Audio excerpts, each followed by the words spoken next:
ওং পরমাত্মনে নমঃ। শুনছেন শ্রী শ্রী চৈতন্য চরিতামৃত বিংশ পরিচ্ছেদ, মধ্যলীলা, বিংশ পরিচ্ছেদ।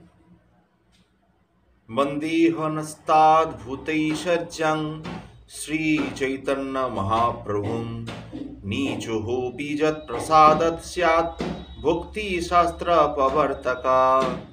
যার কৃপায় নিজ ব্যক্তিও ভক্তিশাস্ত্রের প্রবর্তক হয়ে থাকে, অনন্ত অদ্ভুত ঐশ্বর্যশালী সেই শ্রী চৈতন্য মহাপ্রভুকে বন্দনা করি। জয় জয় শ্রী চৈতন্য, জয় নিত্যানন্দ, জয়াদ্বৈত চন্দ্র, জয় গৌর ভক্তবৃন্দ। এধা গৌড়ে আছে সনাতন বন্দিশালে, শিরূপ গোসাইয়ের পত্রী আইল হেন কালে। পত্রী পাইয়া সনাতন আনন্দিত হইলা, যবন রক্ষক পাশ কহিতে লাগিলা। তুমি এক জিন্দা পীর মহাভাগ্যবান, কিতাব কোরআন ও শাস্ত্রে তোমার জ্ঞান। জীবিত পীর বা সিদ্ধ মহাপুরুষ এক বন্দি ছাড়ে যদি নিজ ধন দিয়া, সংসার হইতে তার মুক্ত করেন গোসাইয়া। পূর্বে আমি তোমার করিয়াছি উপকার, তুমি আমার ছাড়ি কর প্রত্যুত প্রকার। 4-5 সহস্র মুদ্রা দিব কর অঙ্গীকার, পুণ্য অর্থ 2 লাভ হইবে তোমার। তবে সেই যবন কহে শুনো মহাশয়, তোমারে ছাড়িয়ে কিন্তু করি রাজ ভয়। সনাতন কহে তুমি না কর রাজ্য ভয়, দক্ষিণে গিয়াছে যদি লেউটিয়াই সয়, অর্থাৎ ফিরে আসো। তাহাকে কহিও সেই ব্রাহ্য কৃত্য গেল, গঙ্গার নিকটে গঙ্গা দেখি ঝাঁপ দিল। অনেকে দেখিল আর লাগি না পাইল, দাড়ুকা সহিত ডুবি কাহা বহি গেল। দাড়ুকা হাতের বেড়ি বা শৃঙ্খল। কিছু ভয় নাহি আমি এদেশে না রব, দরবেশ হইয়া আমি মক্কায় যাইব। তথাপি যবন মন প্রসন্ন না দেখিল, 7,000 মুদ্রা তার আগে রাশি কইল। লোভ হইল যবনের মুদ্রা দেখিয়া, রাত্রে গঙ্গা পার হইল দাড়ুকা কাটিয়া। গড়িদার পথ ছাড়িল তার নারে তাহা যাইতে, রাত্রি দিন চলিয়া আইল পাতড়া পর্বতে। তথায় এক ভূমিক তার ঠাঙি গেলা। ভূমিক অর্থাৎ ভূমির মালিক, গড়িদ্বার, গড়ের বা পরীক্ষার দ্বার, যেখানে রাজপ্রহরী থাকায় ধরা পড়বার ভয়ে সনাতন সে পথে না গিয়ে অপরিসিদ্ধ পথে পাতড়া নামক পর্বতে এসে উপস্থিত হলেন। পাতড়া গড়িদ্বার পথ ছাড়িল না রে তাহা যাইতে, রাত্রি দিন চলি আইল পাতড়া পর্বতে। তথায় এক ভূমিক তার ঠাঙি গেলা, পর্বত পার কর আমা মিনতি করিলা। সেই ভূঁইয়ার সঙ্গে হয় হাত গণিতা, যে ব্যক্তি হাত দেখে ভাগ্য গণনা করে। ভূঁইয়া কানে কহে সেই জানি এক কথা, ইহার ঠাঁই সুবর্ণের অষ্টমোহর হয়। শুনিয়া আনন্দিত ভূঁইয়া সনাতনে কয়, রাত্রি পর্বত পার করিব নিজ লোক দিয়া, ভজন করহ তুমি রন্ধন করিয়া। এত বলি অন্ন দিল করিয়া সম্মান, সনাতন আসি তবে কইল নদী স্নান। 2 উপবাসে কইল রন্ধন ভোজনে, রাজমন্ত্রী সনাতন বিচারিল মনে। সেই ভূঁইয়া কেনে মোর সম্মান করিল, এত চিন্তি সনাতন ঈশানে পুছিল। তোমার ঠাঁই জানি কিছু দ্রব্য আছয়, ঈশান কহে মোর ঠাঁই 7 মোহর হয়। শুনি সনাতন তারে করিল ভৎসন, সঙ্গে কিনে আনিয়াছ এই কাল জম। তবে সেই 7 মোহর হস্তেতে করিয়া, ভূঁইয়া কাছে যাইয়া কহে মোহর ধরিয়া, এই 7 সুবর্ণ মোহর আছিল আমার। ইহা লইয়া ধর্ম দেখি কর মোরে পার। রাজবন্দি আমি গড়িদ্বার যাইতে না পারি, পুণ্য হবে পর্বত আমা দেহ পার করি। ভূঁইয়া হাসি কহে আমি জানিয়াছি পহিলে, অষ্টমোহর হয় মোর সেবক আঁচলে।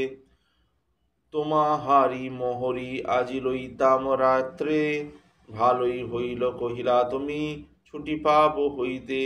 সন্তুষ্ট হইলাম আমি মোহর না লইব, পুণ্য লাগি পর্বত তোমা পার করি দিব। গোসাই কহে কেহ দ্রব্য লইবে আমারি, প্রাণ আমার রক্ষা কর দ্রব্য অঙ্গী করি। তবে গোসাই সঙ্গে ভুইয়া চারি পাইক দিল, রাত্রে রাত্রে বনপথ পর্বত পার কইল। পার হইয়া গোসাই তবে পুছিল ঈশানে, জানি শেষ দ্রব্য কিছু আছে তোমার স্থানে। ঈশান কহে এক মোহর আছে অবশেষে, গোসাই কহে মোহর লইয়া যাহ তুমি দেশ। তবে তারে বিদায় দিয়া গোসাই চলিলা একলা, হাতে করোয়া ছিঁড়িয়া কণ্ঠা নির্ভয় হইলা। চলি চলি গোসাই তবে আইলা হাজিপুরে, সন্ধ্যাকালে বসিলা এক উদ্যান ভিতরে। সেই হাজিপুরে রহে শ্রীকান্ত তার নাম, গোসাইয়ের ভগ্নিপতি করে রাজকাম। 3 লক্ষ মুদ্রা রাজা গিয়াছে তার সনে, ঘোড়া মূল্য লইয়া পাঠায় পাৎসার স্থানে। টুঙ্গির উপর বসি সেই গোসাইকে দেখিল, রাত্রে এক জনসঙ্গে গোসাই পাশে গাইল। 2 জন মিলি তথা ইষ্ট গোষ্ঠী কইল, ছুটিবার বাদ গোসাই সকলই দেহিল। দেহ কহে দিন 2 রহে এই স্থানে, ভদ্র কর ছাড়ো এই মলিন বসনে। গোসাই কহে এখন ইহা না রহিব, গঙ্গা পার করি দেহ এখনই চলিব। যত্ন করি তা হয়ে এক ভেট কম্বল দিল, গঙ্গা পার করি দিল গোসাই চলিল। ভোট জাতীয় কম্বল। তবে বারাণসী গোসাই আইল কত দিনে, শুনিয়া আনন্দিত হইল প্রভুর আগমনে। চন্দ্রশেখর ঘরে আসি দুয়ারে বসিলা, মহাপ্রভু জানি চন্দ্রশেখরে কহিলা। দ্বারে এক বৈষ্ণব হয় বলা হতাহারে, চন্দ্রশেখর দেখে বৈষ্ণব নাহি কো দুয়ারে। দ্বারেতে বৈষ্ণব নাহি প্রভুরে কহিল, কেহ হয় করি প্রভু তাহারে পুছিল। কেহ কহে এক দরবেশ আছে দ্বারে, দরবেশ অর্থাৎ মুসলমান ফকির, তারে আন প্রভু বাক্য কহিল তাহারে।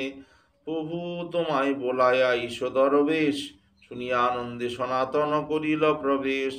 তাহারি অঙ্গনে দেখি প্রভু ধাইয়া আইলা, তাহারি আলিঙ্গন করি প্রেমাবিষ্ট হইলা। প্রভু পশ্চে প্রেমাবিষ্ট হইলা সনাতন, মোরে না ছুঁইয় কহে গদ গদ বচন। 2 জনে গলাগলি রোদন অপার, দেখি চন্দ্রশেখরের হইল চমৎকার। তবে প্রভু তারে হাত ধরি লইয়া গেলা, পিণ্ডার ওপরে আপন পাশে বসাইলা। শ্রীহস্তে করেন তার অঙ্গ সম্মার্জন, দেহ কহে মোরে প্রভু না করহ স্পর্শন। প্রভু পর্শে কহে তোমা পড়শি পবিত্র হইতে, ভক্তি বলে পারো তুমি ব্রহ্মাণ্ড সদিতে। তথা শ্রীমদ্ ভাগবতে ভবদ্বিধা ভগবস্তথাস্তীর্থি ভূতা স্বয়ং প্রভা, तीर्थी कुर्वन्ति तीर्थानि स्वान्तस्थेन गदाभृता। तदा हि हरिभक्तिविलासस्य दशमविलासे 91 অঙ্ক ধৃত্যম ইতিহাস সমুচ্চয়ো ভগবদ্বাক্যম। ন মে ভক্ত চতুর্বেদী মদ্ভক্তশ্চ প্রিয়া, তস্मै দয়ং ততো ব্রজ্যম স চ পূজ্য যথোহম। तथा श्रीमद्भागवते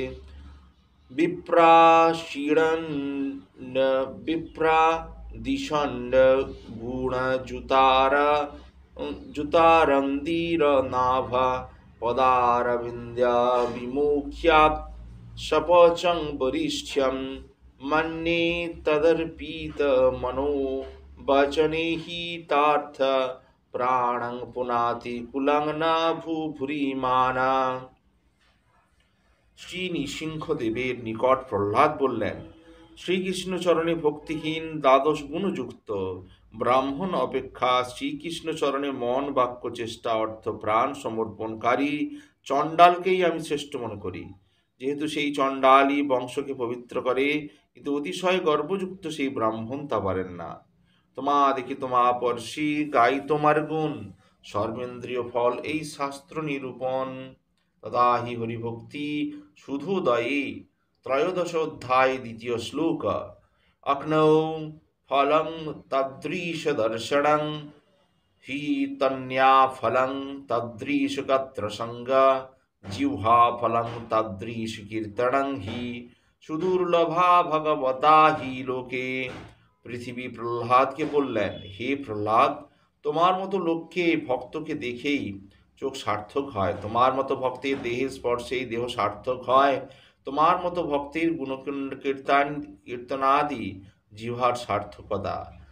যেহেতু জগতে ভগবানের ভক্ত অত্যন্ত দুর্লভ, এত কহি কহে প্রভু শুনো সনাতন, কৃষ্ণ বড় দয়াময় পতিত পাবন, মহারৌরব হইতে তোমা করিল উদ্ধার, কৃপায় সমুদ্র কৃষ্ণ গম্ভীর অপার।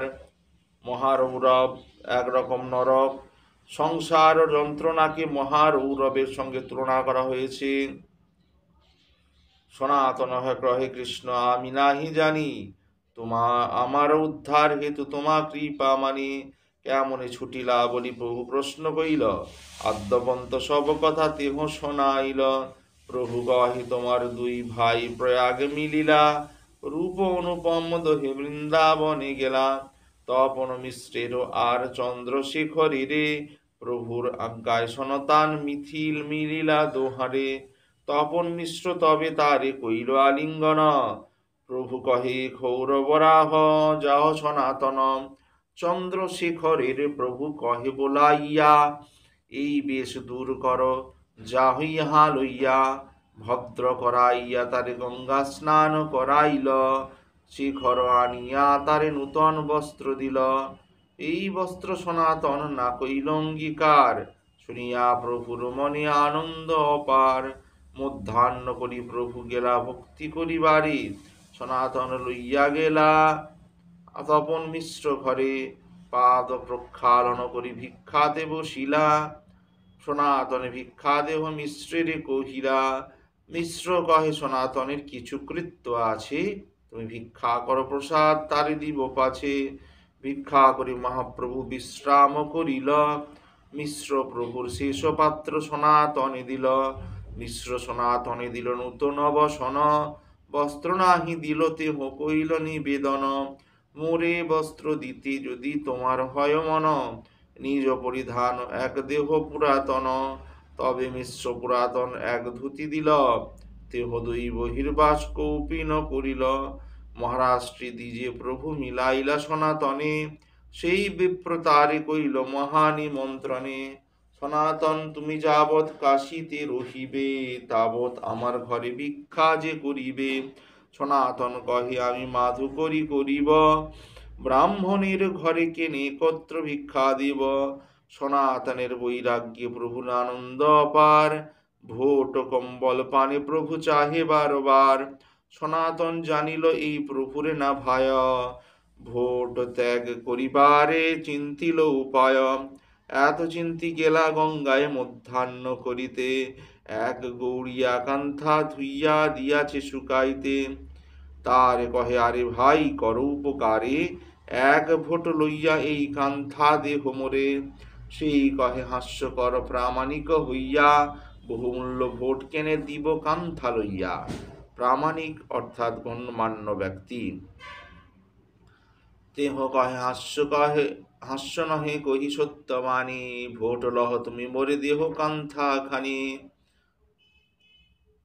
এত বলি কান্থা লইল ভোট তারে দিয়া, গোসাইয়ের ঠাই আইলা কান্থা গলেরিয়া, প্রভু কহে তোমার ভোট কম্বল কোথা গেল, প্রভু পদে সব কথা গোসাই কহিল, প্রভু কহে ইহার যদি করিয়াছি বিচার, বিষয় ভোগ খণ্ডাইল কৃষ্ণ যে তোমার, সেখানে রাখিবে তোমার শেষ বিষয় ভোগ, রোগ খণ্ডি সব বৈদ না রাখে শেষ রোগ, তিন মুদ্রায় ভোট গায় মাধু করি গ্রাস, ধর্মহানি হয় লোকে করে উপহাস, রুসাই কহে যে খণ্ডিল বিষয় ভোগ, তার ইচ্ছায় গেল মোর শেষ বিষয় রোগ, প্রসন্ন হইয়া প্রভু তারি কৃপা করিল, তার কৃপায় প্রশ্ন করিতে তার শক্তি হইল, পূর্বে জইছে যায় রায় পাশ প্রভু প্রশ্ন কইল, তার শক্ত রামানন্দ তারে উত্তর দিল, ইহা প্রভুর শক্ত প্রশ্ন করে ভ্রনাতন, আপনে মহাপ্রভু করে তত্ত্ব নিরূপণ। তথায় শ্রী চৈতন্য চরিতামৃত গ্রন্থকারস্য বাক্যম, কৃষ্ণ স্বরূপ মাধুর্য ঐশ্বর্য ভক্তি রসাশ্রয়ম তথ্যং সনাতনায়েশ কৃপয় পতিদিশস। সেই ঈশ্বর শ্রীকৃষ্ণ চৈতন্য কৃপা করে শ্রীপাদ সনাতনকে শ্রীকৃষ্ণের স্বরূপ মাধুর্য ঐশ্বর্য ভক্তিরস সমস্ত বিষয়ক তত্ত্ব উপদেশ দিয়েছিলেন।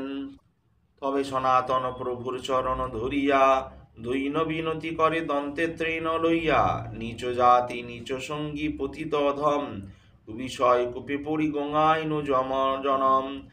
আমার নার হিত হিত কিছুই না জানি, গ্রাম্য ব্যবহারে পণ্ডিত ভাই সত্য মানে, কৃপা করি যদি মোরে করাই হচ্ছ উদ্ধার, আপন কৃপাতে কর কর্তব্য আমার, কি আমি কেনে আমার জারি তাপত্রয়। অর্থাৎ আধ্যাত্মিক, আধিভৌতিক ও আধিদৈবিক এই তিন প্রকার তাপ কেন জর্জরিত করে? শারীরিক ও মানসিক কাম ক্রোধাদি তাপকে বলা হয় আধ্যাত্মিক তাপ। মনুষ্য পশু পক্ষী পিশাচ আদি সরীসৃপ থেকে যে তাপ বা দুঃখ থাকে তাকে আধিভৌতিক তাপ। আর শীত উষ্ণ ঝড় বৃষ্টি ভূমিকম্প অগ্নি বজ্র দুর্ঘটনা ইত্যাদি থেকে হওয়া দুঃখকে আধিদৈবিক তাপ বলে। কেন ত্রাপত্রয় হয়, ইহা নাহি জানি আমি, কেমনই হিত হয়, সাধ্য সাধনে তত্ত্ব পুছিতে না জানি, কৃপা করি সব তত্ত্ব কহত আপনি। প্রভু কহে কৃষ্ণ কৃপা তোমাতে পূর্ণ হয়, সব দত্ত জানো তোমার নাহি তাপত্রয়, কৃষ্ণ শক্তি ধর তুমি জানো তত্ত্ব ভাব, জানি দাঢ়্য লাগি পুছে সাধুর স্বভাব। দাঢ়্য লাগি দৃঢ়তার জন্য। তথা হি ভক্তি রসামৃত সিন্ধু পূর্ব বিভাগে সাধন ভক্তি লহর্যাং ৪৭ অঙ্কে, সদমস্যা ববুধায় ঝীসাং নির্বন্ধনীমতি, অচিরাদেব সর্বার্থ সিদ্ধ্য তেষামভীপ্সিত। ভগবত ধর্মের নিগূঢ় তত্ত্ব জানবার জন্য যাদের মতি অতিশয় আগ্রহশীল, তাদের বাঞ্ছিত সকল বিষয়ই অবিলম্বে সিদ্ধ হয়। যোগ্য প্রাপ্ত হও তুমি ভক্তি প্রবর্তাইতে, ক্রমে সব তত্ত্ব শুনো কহিতে তোমাতে, জীবের স্বরূপ হয় কৃষ্ণের নিত্য দাস, কৃষ্ণের ততষ্ঠা শক্তি ভেদাভেদ প্রকাশ, সূর্যাংশ কিরণ জয়ছে অগ্নি জ্বালা চয়, স্বাভাবিক কৃষ্ণের তিন শক্তি হয়। তথায় বিষ্ণু পুরাণে একদেশ স্থিত সাগ্নি জ্যোৎস্না বিস্তারিণী যথা, পরস্য ব্রহ্মণা শক্তিস্থিদমখিলম জগৎ। এক জায়গায় অবস্থিত আগুনের আলো যেমন চারিদিকে ছড়িয়ে পড়ে, তেমনি পরব্রহ্ম ভগবানের শক্তিও সমগ্র জগতের সর্বত্র ছড়ানো। কৃষ্ণের স্বাভাবিক তিন শক্তি পরিণতি, চিৎশক্তি জীবশক্তি মায়া শক্তি। তথা হি তত্রৈব ধৃত বিষ্ণুপুরাণস্য ষষ্ঠম অংশে সপ্তম অধ্যায়ে ৬১ শ্লোক, বিষ্ণু শক্তি পরা ভোক্তা ক্ষেত্রজ্ঞাখ্যা তথা পরা, অবিদ্যা কর্ম সংজ্ঞান্যা তৃতীয়া শক্তিরিষ্যতে। তথা হি শ্রীভগবদ্গীতায়াং সপ্তম অধ্যায়ে পঞ্চম শ্লোক,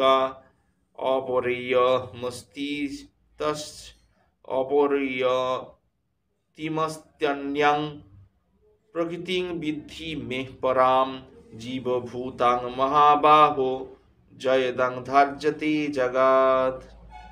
আজ এই পর্যন্তই।